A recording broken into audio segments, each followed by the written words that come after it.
जय श्री राम दोस्तों। हाजिर हूँ आप सभी के लिए एक और हॉरर स्टोरी लेकर जो आपके रोंगटे खड़े कर देगी। स्टोरी का शीर्षक है क्लासरूम की खौफनाक रात। आई होप ये स्टोरी आप सभी को बहुत पसंद आने वाली है। साल 2019 की बात थी। मैं और मेरा दोस्त राहुल 10वीं क्लास में पढ़ते थे। हमारा स्कूल शमशान घाट के जस्ट बगल में स्थित था, जिस वजह से स्कूल की छुट्टी होने पर स्कूल के छात्र जल्दी घर भाग जाया करते थे। यहाँ तक कि कोई टीचर्स भी वहाँ ज़्यादा देर तक नहीं रुक पाते थे। मैं और राहुल इन सब बातों को नहीं मानते थे, हम बिल्कुल भी नहीं डरते थे। लेकिन 10 नवंबर की वो रात, भाई उस रात ने हमें सिरने पे मजबूर कर दिया था। तो हुआ यूँ था कि एक दिन मेरे साइंस के टीचर ने हम दोनों को एक प्रोजेक्ट पर काम करने को बोला। हम पढ़ाई में काफ़ी होशियार थे, जिस वजह से हमें अक्सर ऐसे प्रोजेक्ट मिलते रहते थे। तो 10 नवंबर का दिन था। हमने सुबह पहुंचते ही प्रोजेक्ट पे वर्क करना शुरू कर दिया था। स्कूल की छुट्टी डेली 2 बजे होती थी, बट तब तक हमारा प्रोजेक्ट पूरा नहीं हो पाया था। साइंस के टीचर ने हमें आके बोला, राहुल और विजय, चलो छुट्टी हो गई है, घर चले जाओ। हम होशियार ऐसे ही नहीं कहलाते थे। राहुल बोला, सर जब तक प्रोजेक्ट पूरा नहीं होगा हम कहीं नहीं जाएंगे। सर ने हमें बोला, यहाँ पर डर है, यहाँ पे एक बूढ़े व्यक्ति की मौत हो गई थी, घर चले जाओ। लेकिन हमने सर की बात नहीं मानी। आखिर में सर अपने घर चले गए और हम अपना प्रोजेक्ट पे काम करते रहे। प्रोजेक्ट पर काम करते करते हमें शाम के 7 बज गए।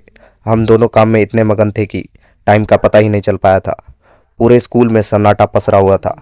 सर्दी का समय था और आप तो जानते ही हैं कि सर्दी में 7 बजे तक अंधेरा हो ही जाता है। मैं और राहुल को बोला, यार चल घर चलते हैं, रात हो चुकी है।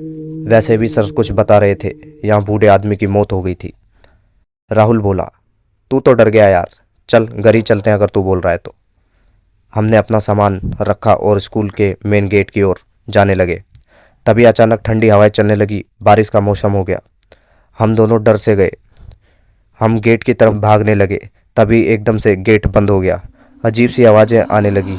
मैं और राहुल डर के मारे सहम गए थे। पूरे स्कूल में अचानक आवाज़ गूंजी, क्यों आए हो तुम यहाँ? तुम अगर यहाँ पे आए हो तो मुझे मुक्ति दिलाओ। इतना सुनते ही मैंने पूछा, क्या हुआ है तुम्हें? हम तुम्हारी मदद करेंगे, बताओ क्या हुआ है तुम्हें? राहुल ने मेरे कान में धीरे से बोला, यार विजय, ये कहीं उस बूढ़े व्यक्ति की आत्मा तो नहीं है जो सर हमें बता रहे थे? मैं बोला, यार हो सकता है। तभी वह आत्मा बोली, हाँ मैं वही बूढ़ा आदमी हूँ। राहुल बोला, बताओ क्या हुआ तुम्हारे साथ? तुम्हारी आत्मा को शांति क्यों नहीं मिली? बूढ़े व्यक्ति ने हम दोनों को कहानी सुनाई। सन 1989 में वो भी इस स्कूल में टीचर थे। यहाँ के बच्चों को वो मैथ्स पढ़ाया करते थे। एक दिन वो घर से मीठा खाकर स्कूल आ गए थे और मैंने आपको बताया था कि हमारे स्कूल के बगल में, जस्ट बगल में शमशान घाट था। तो वह मीठा खाकर घर से निकले थे। वो स्कूल पहुँचते पहुँचते बच्चों को पढ़ाते। रोज़ की तरह ऐसा ही चल रहा था। लेकिन उस दिन उनके पेट में अचानक दर्द उठा, जिस कारण वह शमशान घाट की पगडंडी पर टहलने के लिए चले गए थे। उनको किसी आत्मा ने उसी टाइम वश में कर लिया था, क्योंकि वह घर से मीठा खाकर गए थे। फिर काफ़ी दिन हो चुके थे। टीचर्स और उनके परिवार वालों ने उन्हें ढूंढने की बहुत कोशिश की, लेकिन कोई भी शमशान घाट की तरफ नहीं गया, क्योंकि वहाँ पे जाने से सब डरते थे।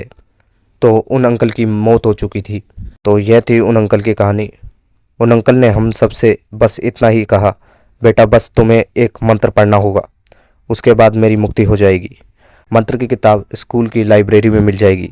राहुल मेरा दोस्त हिम्मत करके लाइब्रेरी पहुंचा, वहां से किताब लेकर आया और मंत्र पढ़ा। तब जाके उन अंकल यानी कि मैथ्स टीचर को मुक्ति मिली। सो गाइज, ये थी आज की स्टोरी। आई होप आप सभी को बहुत पसंद आई होगी। अगर आप मेरी स्टोरी पहली बार सुन रहे हैं तो चैनल को ज़रूर सब्सक्राइब करें। मिलते हैं एक नेक्स्ट स्टोरी में।